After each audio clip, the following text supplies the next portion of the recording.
Hello, everybody, and welcome to this Minisode of the Calypso Cigar Review Podcast. I am Brandon Luna. I am Randy Rankin. And today we're reviewing a cigar from one of our sponsors, the Casino Gold by Royal Gold. And we say they're a sponsor because they gave us these nifty lighters. That I forgot on my dresser today. Sorry. And so we use that as the official lighter for the show for the most part. Brandon's already started his because it's a much bigger ring gauge than mine. I got the 6.5 by 62, which is called the Ace. And what is mine called? We don't really know which one. We're going to say that it's a yours 50 ring. We're going to say that yours is the Queen, which is the 5.75 by 52. It's best I can tell. It's a little smaller than 52, but we'll see. Okay. The other size that it could be would be the, let's see, the Jack, which is the 6 by 44. That's the only other size. Bigger than a 44. It's got to be the 52. Okay. It's not a Bellicoso. There's a Bellicoso as well, Yeah. and that does not look like a Bellicoso. No. So that's the flattest Bellicoso I would have ever seen. Now these are, they're what do you call it? What do they call those when they send them to us? Samples. So, sizes may vary on a lot of the samples, and they may actually end up being maybe a little different than the ones that were released. But I think these are, from what I've read from other people who reviewed these, they're pretty much the ones that you're going to buy if you were to buy them. Okay. So.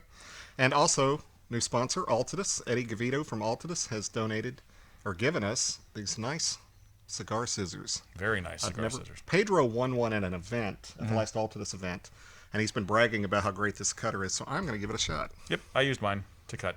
Did you? And I'm about halfway into the first third. I've got the big boy, so boy, that cuts like knife through butter. Like, Jeez. I know, right? Wow. It's great. And what I love about the cigar scissors too is you can shape how you cut it. So if you want a little bit more around the edges, cut that. And draw's wide open. How was your draw? Mine's a little not as wide open because it's a bigger ring gauge, and it, I'm going to be honest, I'm not a big ring gauge guy. It's a little uncomfortable, and I find that I just produce a lot more saliva from the big ring gauges, and they get sloppy, and that's not good unless you're a woman and it's not a cigar. Very nutty. On the cold draw. I got a little sweetness on the cold draw.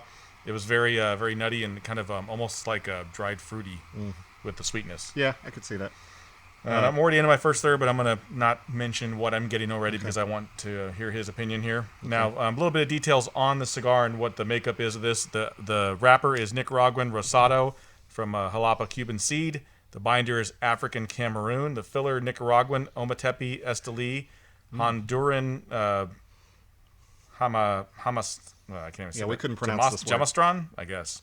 Ligero, Seco, and Viso. So it's loaded with stuff. There's a lot of stuff going on in there. Jamastran, that's where the swallows return to every year, right? No, that's Capistrano. Never mind. I have no idea. It's a joke. You got to be smarter than that, though. No, I'm not. Apparently. I have to have a smarter audience, I guess, for that joke. Yeah, is that what you're saying? Suck a dick. No, you're doing that already. Technically, maybe, sort of, yeah. Mm-hmm. I get the joke. Burn line isn't 100% fantastic, but, it's a large ring gauge, and it's a little hard to get a perfect burn on a large ring gauge cigar. The draw was wide open until I lit it. Now it feels a little tight, and I'm really having to pull on it to get some smoke. It's smoking good at the end, but not much at the top, at the cap, or where the cap was. Producing a little bit of smoke on the larger ring gauge. I was hoping that there'd be more smoke production, but it seems like it's kind of hidden underneath all the layers of ash. We're pairing with the Tomatin 12. It's a Highland single malt Scotch. Very nice. Yep. Salud. Stomach's a lot better, but I'm still having to cut because it still gives me the heartburn if I don't cut it. So I hate that. Getting old, it's not for pussies. Oh, there's jokes there, but I'll avoid them right now. There's always a joke when you mention that word, old. Mm-hmm. So what are you getting right off the bat? Still getting that nut, maybe a little bit of that citrus we were talking about. But it's kind of nutty earth. Yeah. What I'm getting. No leather or anything yet. Just a lot of. For me, it's just like a sweet. It's like a sweet nuttiness. Yeah. It's a very sweet nuttiness. Yeah. Which I guess is from kind of like a sugar-free payday or something like that. Yeah. Because it's not that sweet, but it's still got a little bit. A little bit of sweetness, yeah. Okay, I'm getting more smoke now, so maybe it was just a little tight at the top or the foot. Ash is holding on good though. I mean, I'm pretty much almost the way through the first third. So Retro Hells. A little stingy, but not overly powerful. Yeah, there's nothing on this one. Yeah. I mean, we're talking two different cigars, really, when you get into the larger ring gauge. He's probably going to get a lot more of the flavor profile, a little bit more variety in the flavor profile because he's smoking what looks like a Toro, I guess. That's what I would guess it is. This has to be a Toro. Yeah. And I've got the big giant Mama Jamma. So a lot more in the way of filler and less of the wrapper and binder. Right. But the filler looked like it was pretty good variety on the filler, too, so we'll see. Yeah. Oh, man, I was going to use the cedar spill. Yeah. Well. I used the cedar spill. I did use the cedar spill from Cigar Reserve Spills. Cigar Reserve Spills, and this came from Blind Man's Puff contest I won on there, which is cool. I meant to go and enter that contest for the 4-pack, because remember I started it, had a customer come in, told them when they came on the show, and I had till yesterday to do it, and I totally forgot until they announced the winner today. Yeah. Sorry, Blind Man's Puff. I cost myself. But that was fun having them on. It's always fun to have them on. Yep, agreed. So, been doing anything lately? Not a lot. My dad came to visit, so we had some time. That was fun. We got to visit with your dad. Yeah, had some time with my dad. He's been dying to meet Pedro, more so than me, so I'm glad he got to meet Pedro. Yeah. I was hoping he would have gotten on the show and, joked around with us a little bit, but he wasn't up for that, so oh well. We'll get him on sometime. Pour some bourbon down his gullet and get him to open up. Because he's such a shy guy. He doesn't talk much. He just kind of sits there. Yeah, right. You think I talk a lot. He would take over the show. We wouldn't have a chance. Yeah. I'm Brandon Luna. I'm Randy Rankin. This is Eddie Luna, and he's going to take over the show. Exactly. He would. He has a lot of great stories, though. Yeah, absolutely. And it was fun meeting you, Eddie. Good job. And it was interesting because I was flipping the channels. I found a Western. It had Henry Fonda in it. And I know your dad's a big Western buff. And I didn't want to cheat in IMDb. So Brandon's dad's going to be here soon. He'll know what the name of this movie is. So he walks in. I said, so you're a Western buff? He goes, oh, yeah. You know this movie? No. And even on IMDb, it took us like 10 minutes to figure out what the hell this movie was called. Yeah, it was like a made-for-TV Western that they ended up releasing in the theater. Yeah, Troubles on the Way or something? It was some Hard Times Coming. That's what it's called. Hard Times and something. It's like oh, my God. It was boring. It was crap. God. It was a crap movie. Worst Henry Fonda Western I've ever seen. God. Yuck. Avoid that. So sweet nuttiness is what you've gotten so far, which is about what I've gotten on this as well. So I'm still getting some flavor from it, but it's very mild. Yeah. It's not a strong cigar yet. Exactly. I mean, we'll see where it goes. I was going to say the same thing. But doesn't mean it doesn't have flavor. It tastes nice, but it's just not Cameroony. Not real spicy yet. Cameroony. Well, it's risotto-ish. You said it was risotto. It kind of has that risotto. Which risotto actually is a color of the wrapper. It's not necessarily what the wrapper is. Yeah. So, interesting. And it's kind of Connecticut looking for a risotto. Yeah, I agree. Very light in color. But no creaminess, so you can tell it's not a Connecticut. But, I mean, I'm liking it. Just not a lot of spice yet. And we're spice guys. Exactly. Taking my band off. And you took the band off before I did. Ash is still holding on pretty good for that first third. My burn's not great like Brandon's, but we'll see if it catches up. I haven't been smoking long enough to get an ash yet. I think my ash is about to drop, though, because it looks like it's cracking on me. So yeah, I'm going to go ahead and tamp Got a little Leaning Tower of Pisa action going on there. So this is the second Royal Gold we reviewed. We did the Kismet, which we liked a lot. Yeah, we like that. And this is the Casino Gold. And I think they have another one that I'm hoping to review, the Nirvana. The Nirvana. This one is made by Nestor Plasencia. Right. The Kismet was made by Augustus Augusto Reyes. Yes. And then the other one is... And I'm fans of all three of the... what's the word I'm looking for? The blenders? Blenders, yes. I'm a fan of all three of those blenders. I've liked a lot of Augusto Reyes. Plasencia, we liked that 805. We liked the Organica.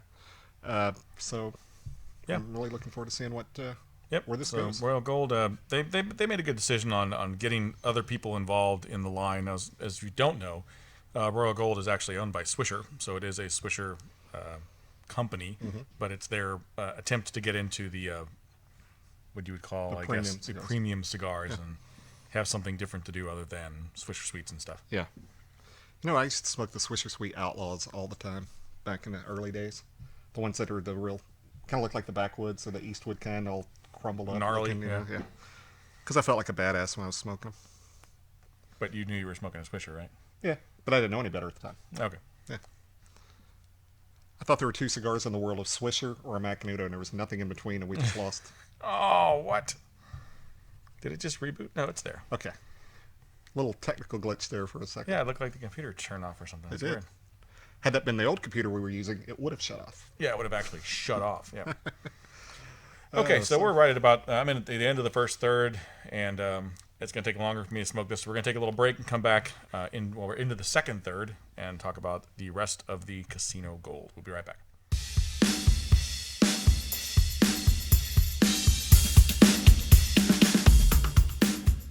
All right, we're back for the second third of the Royal Gold Casino Gold. Mm-hmm. My burn that was off earlier has corrected itself. I ash floured a little bit, so I had to ash it. So I didn't have a real long one. It got about almost to an inch. Yeah. But my burns never really needed to be corrected. It's just it's manageable without having to correct it at all, but it is not perfect by any stretch of the imagination. As far as the flavors on the larger ring gauge that I'm smoking, it's very muted, very much a mild smoke. Mostly I'm getting that nuttiness with a little bit of spice. I would probably call it like a baker's spice or maybe a cinnamon or something. It's kind of a sweet, kind of a sweet spice, kind of thing. Almost slightly honey-ish in the sweetness, but not. It's like a really muted honey, like a honey that you'd put in a tea where you can just sort of taste it, you know? Yeah. Now, I wouldn't say this is strong in any way, shape, or form, but I think mine's a little stronger than yours because of the smaller ring gauge. I would put this about 4.5 on a 1 to 10 as far as strength level. I'd say it's like a 2 on the larger ring gauge. But it's one note. Not that that's a bad thing, because it's a decent note. It's a solid note. It has a nice flavor to it. Yeah, it does have a nice flavor. But it hasn't changed at all. It's the same as it was when I started. Yep. So yeah, and not every cigar needs to be complex. If it's in your flavor profile and it's something that you like that's in your wheelhouse, then hey, go for it. Yeah, I could recommend this to a mild to medium smoker. Easy. And for those that like the large ring gauge, it's burning like a champ. The draw is a little tight. That may be because I maybe didn't cut off enough at the tip, or that it's just a larger ring gauge, because a lot of those don't have a lot of air going through them. So much filler in there that makes it dense. Yeah, it's very densely packed. And mine had the tight draw at the beginning, but that hasn't been an issue since the first 5 minutes of the cigar. So expect maybe a slightly tighter draw on the larger ring gauge, but who says that might not be the case if I let it dry box for a day or whatever. You never know. Yeah, you never know. So far, but it doesn't feel wet. At least mine. No, not at all. But not dry. I mean, the cigar's in good shape. There's no doubt. You've stored it well. I did. RH 65 at about 70 degrees, maybe 68. Okay. All right. In my theater room because it's cold in there because all the windows are blacked out and it's cold as hell in Texas right now. All right. Yes, it is. Yep. Very cold. Keep my RH correct though, which is nice. Good. Had a little struggle with that at the beginning of the winter when everything just went shock to the system. When you have to start turning on the heat and stuff like that. Yeah, that's really bad. Yep. So we keep an air conditioning in the humidor here at Calypso, which, by the way, we are at the Calypso Cigar Shop and Lounge in Richardson, Texas. As always. That we failed to mention. But anyway, here at Calypso, there's an air conditioning in that humidor running 24/7, 365. So even if it is 40 degrees outside or 20 degrees like it's been the last couple of days, there's no heat in that humidor. It still stays around 70 degrees at all times in there. Yeah, it's nice. Yeah. Something I would definitely do if I had the means to do a man cave or whatever. Just keep it at 70 all the time. Serves a couple of purposes. One, it keeps, if there are bugs in the cigars, it'll maintain them. It'll control them because they can't hatch eggs under 80 degrees. So. Correct, yeah. So it keeps that going. Doesn't kill the bugs that are already in there that might potentially be in there, but yeah, it just keeps them from hatching. And that's that's the nature of the beast. Unfortunately, these are handmade cigars that are they're organic. These are dirt and leaves and bugs like that stuff. Yep, they do. So. But so far, I've liked both the ones we've reviewed so far from Casino Gold. Yeah, they got some good blenders over there, so they're doing it right. They're doing it right. So what else has been going on with you, Randy? Anything new and fantastic? You've watched any good shows or anything? Yeah, I remembered that movie that I've been trying to remember the last couple of times you've asked me about movies. I started Your Next about a month ago, and I watched the first 25 minutes and wanted to kill myself. Oh, yeah? Nothing happens for the first 25 minutes. It's the most boring 25 minutes of my life. Oh, wow. But that's pretty bad. It does pick up, and it really turns into a then non-stop action. A couple of twists, nice story. It's a solid movie. If you can fight through the first 25 minutes, it's worth a shot. Okay. maybe forward through it. I'll tell you the first 25 minutes. I'm not ruining anything for you. It's family coming together for dinner. One guy's bringing his new girlfriend. She's trying to fit in. A couple of brothers don't like each other. So the first 25 minutes are them bitching at each other and the mom and dad trying to keep everyone calm. We're trying to have a nice dinner. Start it there at 25 minutes and boom, you're set. You're good. At that point, it's just everybody gets killed and it's like, yay! Some of them you're ready for them to get killed. Yeah.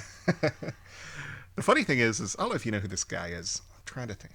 He's in a lot of the Farley Brothers movies as a side role.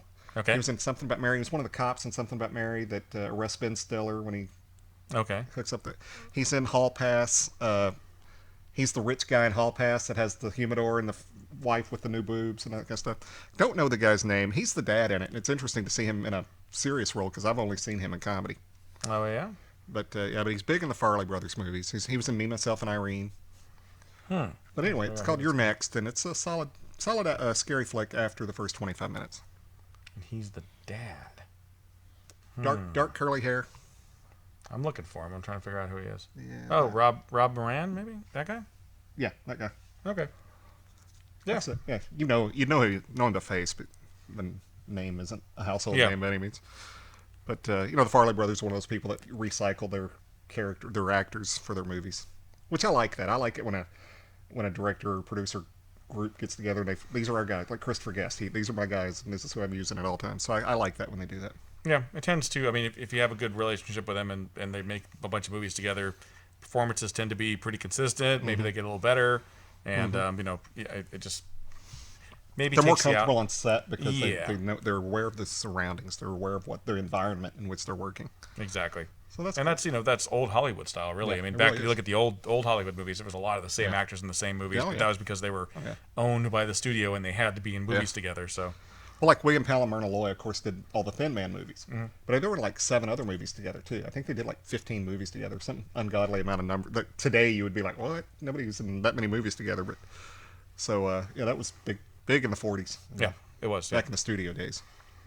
Which is how they should be now. Still should be that way. It They really should. They really. I mean, if you want to drive down Actors budgets, want to kill us for saying that. yeah, you want to drive down budgets, guys. Go back to a similar situation like that, where you basically hire actors and say, "We'll pay you $20 million, but you're going to do 5 movies, and here's the scripts you have to choose from, and go for it." Let's go. Yeah, let's shoot. And I tell you what, there's Hollywood. We're on this rant again. They make so many movies that are just the same over and over again. How many books? How many comics? How many things out there haven't been made yet that are great that they could easily do? How many people have sent in scripts that are good scripts that just sit on the shelf, because it's a risk. We don't want to risk our money. We want a sure thing. We want money. Yep. We want a printing press is what we want. We don't want to make movies. Yeah, it seems like the only people that take risks now are the indie guys, and then their hope is that they're going to sell it to one of the big guys, and then they'll make their money that way.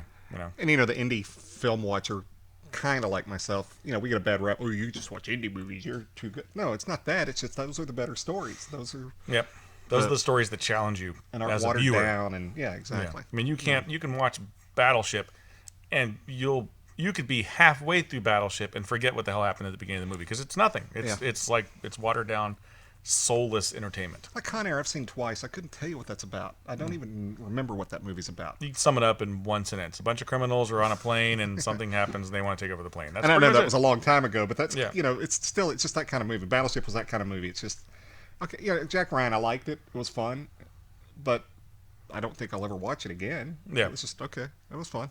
And that's one you would not have seen had your guy not been in it. If it had not had Kevin Costner. I support Costner. I support his That's what I'm saying. If Costner hadn't been in that movie, you probably wouldn't have a reason to see it. Probably wouldn't have. But because he's the kind of Hollywood guy I like, that he makes his own stuff and he does things, so I'd like to support his work. So, he's in a sellout mode right now because he didn't do movies for about 4 or 5 years, so he's selling out. But I know what he's doing. He's making money so that he can do his own stuff. Projects again. Yeah. Which is a smart way to do it. Yeah. And I guarantee you those movies he does on his own probably going to be better movies. Absolutely. Yeah. Oh, Mr. Brooks was a billion times better than Jack Ryan. Yeah. I mean, a billion times better. Mr. Brooks is a great flick. And a lot of people haven't seen it. If you haven't seen Mr. Brooks, watch Mr. Brooks. Even if you're not a Costner fan, that would probably make you a Costner fan. You're like, oh, he's got some depth to him. And I don't like Dane Cook, but I liked him in that movie. He fit that part. That's the guy who needed to play that role in Mr. Brooks. Everybody knew he was a douchebag, and he plays one, and he plays it well. And Demi Moore, I'm not a big fan of hers, but it's not like I don't like her. I just don't think about her. thought she was solid in Mr. Brooks as well. So yeah, watch Mr. Brooks instead of watching Jack Ryan. Watch Mr. Brooks. Save yourself some money. Go to Redbox and get Mr. Brooks, or see if it's on Netflix or whatever. Yeah. It's bound to be somewhere. Yeah, but you're right. I wouldn't have watched Jack Ryan if it hadn't had Costner in it. Yeah. If it had somebody else in it that I liked, I still might have seen it on DVD or something. But yeah. All right, anyway. so we're at about the 10-minute mark, so we're going to take a little break here. We'll come back for the last third.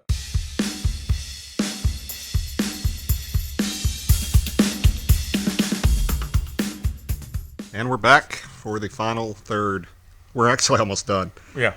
We've had to smoke at different times here because I had the larger ring gauge, so it took me about an hour and a half to get through this guy. Yeah, and I had a couple of customers in between, so Matt's in Austin fighting for us like we've talked about before, so I'm running the store and trying to do a Minisode at the same time. So on the larger ring gauge, the last I mean, I'm at the finger burning stage now. The last third did get a little more strong.